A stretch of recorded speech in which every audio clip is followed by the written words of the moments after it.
नमस्कार, मैं हूं शिल्पी सेन और आप देख रहे हैं नवोदय प्लस टाइम्स। आइए देखते हैं आज की ये खास खबर।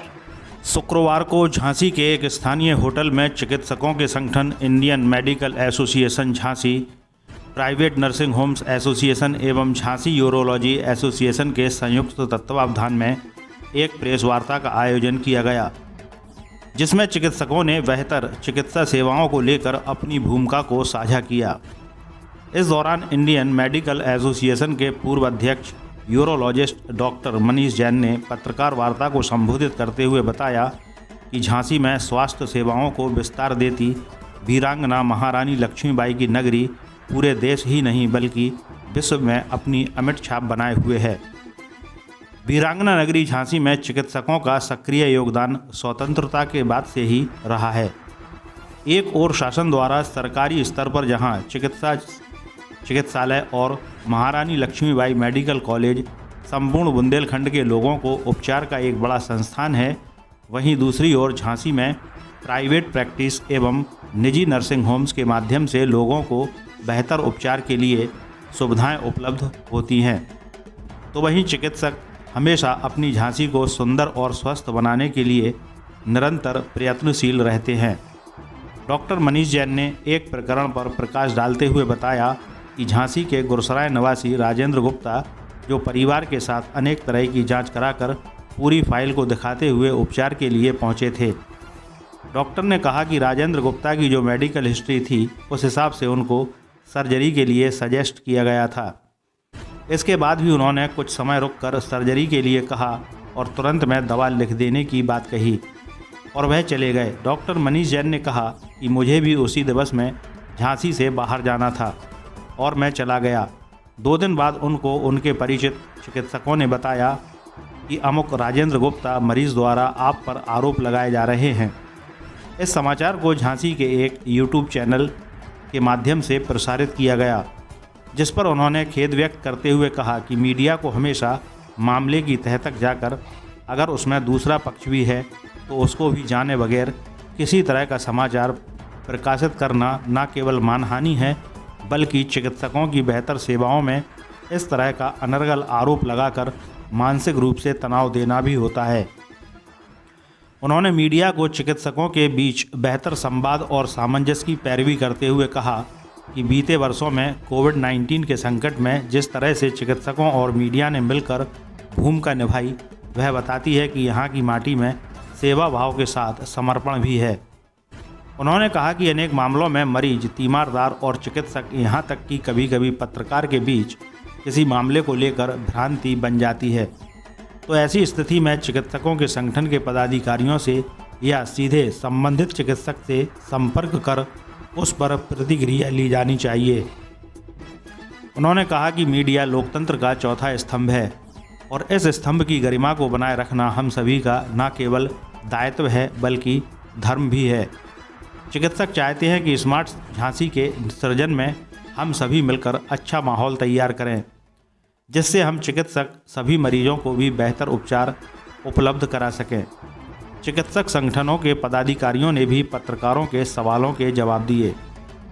पत्रकार वार्ता के दौरान IMA झांसी की अध्यक्ष डॉक्टर अलका सेठी, सचिव doctor Anupama Prakash, Jhansi private hospital nursing homes association के अध्यक्ष डॉक्टर RR सिंह, सचिव डॉक्टर धीरज प्रकाश सहित doctor Sanjay Chaubey, doctor Rajit Jain, Ajay Gupta, doctor Naval Khurana, Divya Jain, doctor Ram Pratap Bundela, doctor Sachitra Sachan सहित चिकित्सक मौजूद रहे। नवोदय प्लस टाइम्स के लिए झांसी से ब्रजेश परिहार की रिपोर्ट। कॉन्फ्रेंस बुलाई गई है कि एक लगातार एक न्यूज़ पोर्टल पे एक गलत भ्रांति फैलाने के लिए कि एक बीमारी के संबंध में जो इलाज मैंने प्रिस्क्राइब किया था, इलाज हुआ कोई नहीं है, मगर उचित इलाज उस दिन के हिसाब से प्रिस्क्राइब किया था एक पेशेंट को, उसका आरोप है कि मैंने उसका इलाज सही प्रिस्क्राइब नहीं किया और मैंने उसको गलत कुछ करा, जो कि बिल्कुल एकदम क्या बोला जाए बेबुनियाद और जिसका वो रेफरेंस दे रहे हैं कि बाद में उन्होंने चंद दिनों बाद, जो कि एक पथरी के केस में काफ़ी संभव है कि पथरी निकल गई हो दूसरी जांचों में ना आई हो। हाँ, एक दिन में 3 जगह आप जांच कराएं, कई बार पथरी आती है, कई बार पथरी नहीं भी आती सेम डे। और उसके बारे में जो उसके कन्फ्यूजन है, तो उसका कहना है कि ये साहब हमें गलत 23 तारीख को उसने दिखाया था। 23 तारीख को जो सबसे अच्छा इलाज था, जब उसका क्रेटिनिन बढ़ा हुआ था, उसके गुर्दे की नली में पथरी फंसी हुई थी और उसका जो खून में संक्रमण था, उसको जाड़ा लग के बुखार आ रहा था, पेट में दर्द हो रहा था, डायबिटिक था, यूरिक एसिड भी रेज था, तो उसको जो सबसे उचित इलाज था वो प्रिस्क्राइब किया। वो नहीं करा सकता था, उसने बोला कुछ दिन बाद कराएंगे। मैंने बोला कुछ दिन बाद मैं नहीं हूँ, आप कहीं और कराइए। उस चक्कर में उसने जहाँ दिखाया उसका वो संदर्भ देते हुए कहता है कि वहाँ पे वो पथरी आई नहीं। पथरी तो सेम डे भी शाम को ना आए, डॉक्टर्स को भी बनती है, निकल गई तो ये बहुत खुशी की बात है, इसमें कोई बुराई की बात नहीं है। मगर उस समय अगर आप ये कहें कि हम रात में 1 बजे दूसरे नर्सिंग होम में, हमारे यहाँ तो भर्ती भी नहीं हुआ, भर्ती हुए वहाँ पर हम बहुत परेशान थे, हमें लगातार जाड़ा लग के बुखार आ रहा था, लगातार पेट दर्द, उल्टियाँ हो रही थी।